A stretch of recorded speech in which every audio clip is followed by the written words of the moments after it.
of the White House Coronavirus Task Force. President Trump's decision that day alone saved countless American lives, and it allowed us to stand up the largest national mobilization since World War II. We reinvented testing.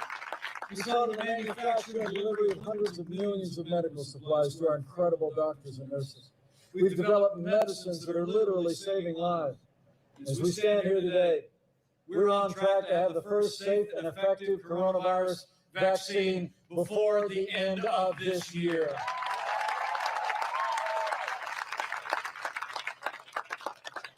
And let me just say on behalf of the President and the First Lady, how moved we've all been by the outpouring of prayers and support for both of them over this past week. I spoke to the President this morning. He's back to the White House, and he and the First Lady are doing great.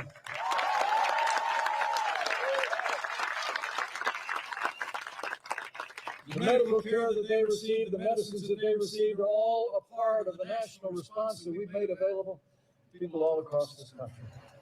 And the outpouring of concern for our President and our First Lady was emblematic of the love and the concern and care that the American people have shown to neighbors and family members and friends and absolute strangers. So would you join me in just thanking all of the amazing healthcare workers who served our nation through this challenging time, and all those who cared, and those who suffered loss and struggle. So we're slowing the spread. We're protecting the vulnerable, and we'll keep saving lives. And we're opening up America again.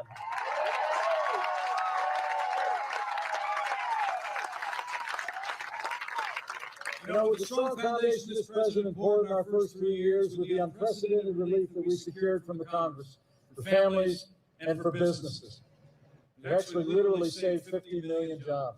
We lost 22 million jobs at the height of this pandemic. We've already added 11.6 million jobs back to work, including 150,000 people back to work right here in the Silver State. The American comeback is on. We're opening up America, and we're opening up America's schools.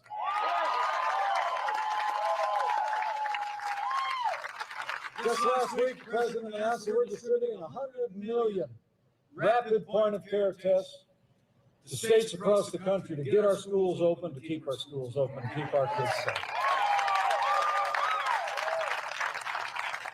So we've gone through a time of testing. I came here today to state that in 26 days, we're coming to a time for choosing. And the choice in this election has never been clearer. Stakes have never been higher. It's amazing to think in the middle of a global pandemic, Joe Biden wants to raise taxes by $4 trillion. You heard his running mate Kamala Harris say last night that they were going to only raise taxes on certain Americans, but Joe Biden said twice in the debate last week that on day one he was going to repeal the Trump tax cuts. I mean, the truth of the matter is President Donald Trump cut taxes across the board. It gave middle-class families a $2,000 tax break. It increased income and wages by $4,000, and we're going to keep cutting taxes for the middle class for 4 more years.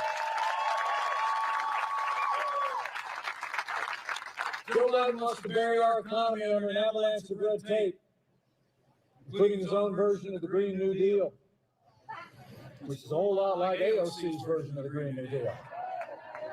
President Trump, he's actually overseeing the largest investment in public lands in our national parks in American history, the cleanest air and land in our history, the cleanest water in the world, and we cut federal red tape and unleash American energy all at the same time.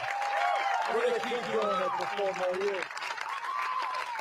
Joe Biden is for open borders, sanctuary cities, free lawyers, and free health care for illegal immigrants.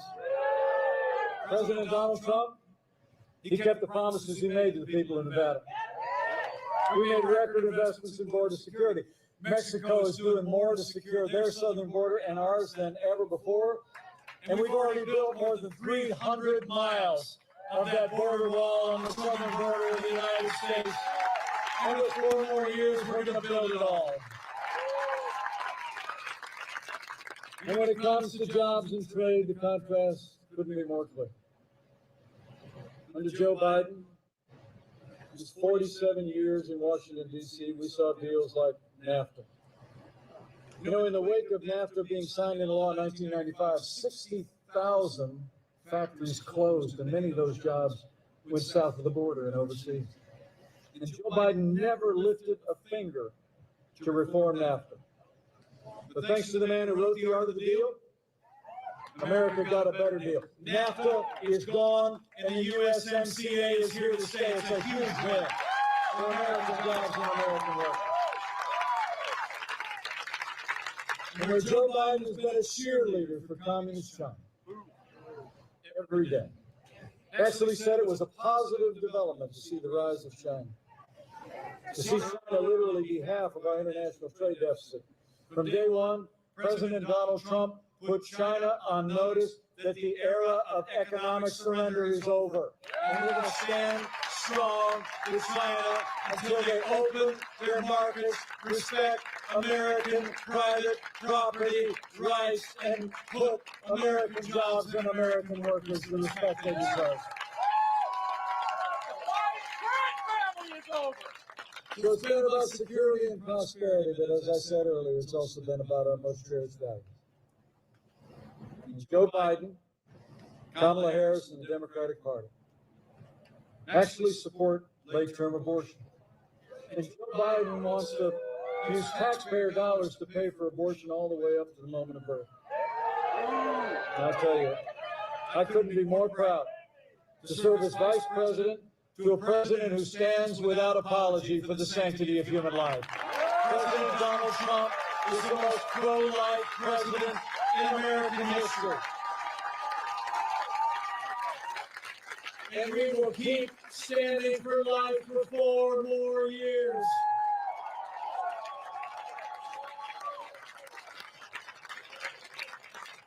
You know, when you look at their agenda, it's clear. I said this at Fort McHenry. Joe Biden would be nothing more than a Trojan horse for the radical left.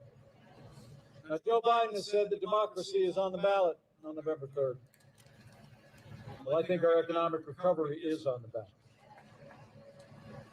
Law and order are on the ballot. But I also think there are things much more foundational, much more fundamental to our country. This election, I don't think, Nevada, I don't think it's going to be whether America ends up more Republican or more Democrat, whether we end up more liberal or more conservative, more red or more blue. I think the choice in this election is whether America remains America.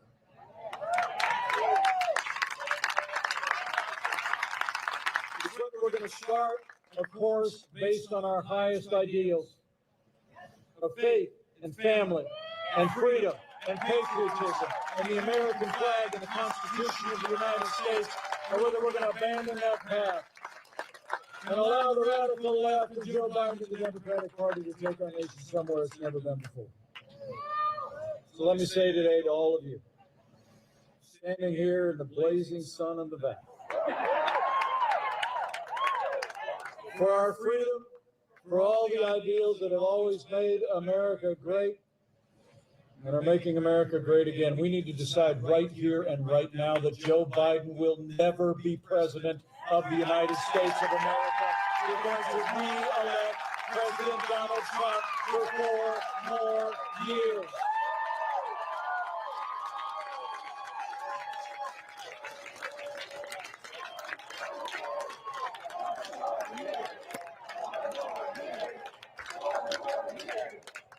You know, you're right. 4 more years means more jobs. 4 more years means more judges. 4 more years means more support for our troops and law enforcement. And it's going to take at least 4 more years to drain that swamp.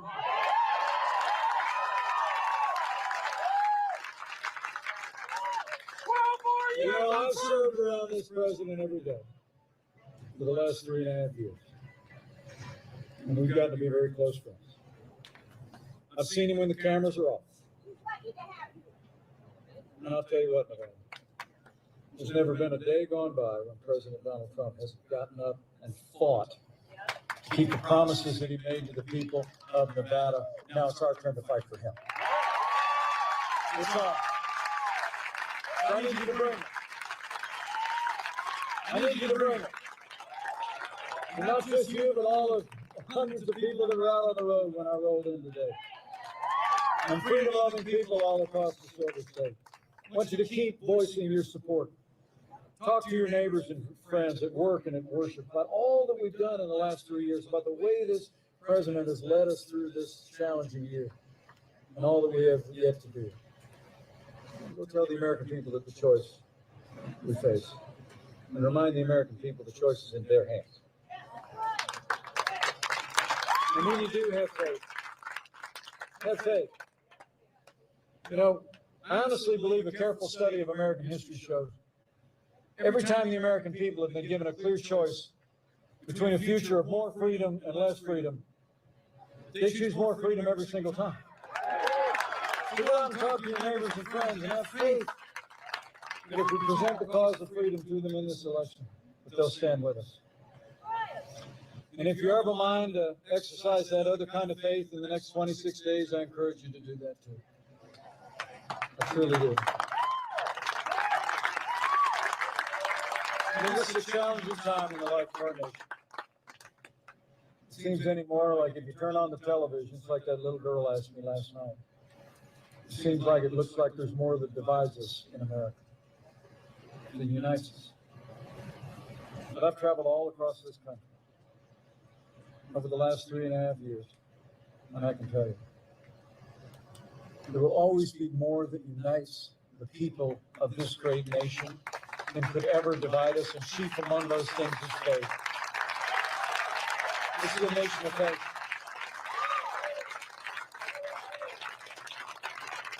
So if you're a person of faith, I encourage you to claim those ancient words that Americans have clung to through much more challenging times than we could even imagine.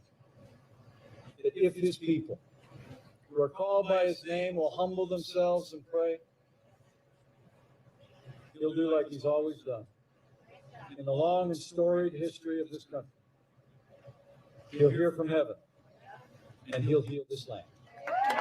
This one nation, under God, indivisible, with liberty and justice for all. So pray for America. It'll make a difference.